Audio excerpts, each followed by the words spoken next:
ரஜினி நடித்துள்ள கூலி திரைப்படம் வெளியாகி ரசிகர்களை உற்சாகமடைய செய்துள்ளது.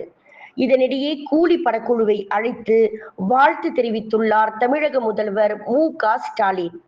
லோகேஷ் கனகராஜ் இயக்கத்தில் ரஜினி நடித்துள்ள கூலி திரைப்படம் பெரும் எதிர்பார்ப்புக்கு இடையே இன்று ஆகஸ்ட் 14ஆம் தேதி வெளியானது. தமிழகத்தில் முதல் காட்சி காலை 9 மணிக்கும், இதர மாநிலங்களில் காலை 6 மணிக்கும் திரையான வேளையில் அனைத்து மாநிலங்களிலும் டிக்கெட் முன்பதிவில் பல்வேறு சாதனைகளை படைத்துள்ளது கூலி. வெளி மாநிலங்களில் காலை 6 மணிக்கே படம் ரிலீஸ் ஆனதால் தீவிர ரஜினி ரசிகர்கள் இன்று முதல் ஷோ பார்க்க ஆந்திரா, கேரளா உள்ளிட்ட வெளி மாநிலங்களிலும் குவிந்தனர். கூலி முதல் காட்சியை பார்த்த நெட்டிசன்களிடமிருந்து கலவையான விமர்சனங்களே வருகிறது.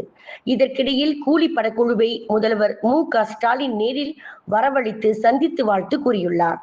அது தொடர்பான புகைப்படத்தை தனது எக்ஸ் சமூக வலைதள பக்கத்தில் பகிர்ந்த லோகேஷ் கனகராஜ் தங்களின் அன்புக்கும் வாழ்த்துக்கும் நன்றி என குறிப்பிட்டுள்ளார். மாலிக் ஸ்ட்ரீம்ஸ் நிறுவனம் மலேசியாவில் இந்த படத்தை வெளியிட்டுள்ளது என்பது குறிப்பிடத்தக்கது.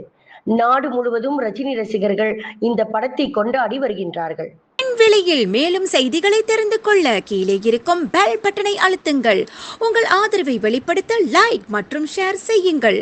தொடர்ந்து விண்வெளியுடன் உங்கள் பயணத்தை தொடர்ந்திருக்க சப்ஸ்கிரைப் செய்யுங்கள்.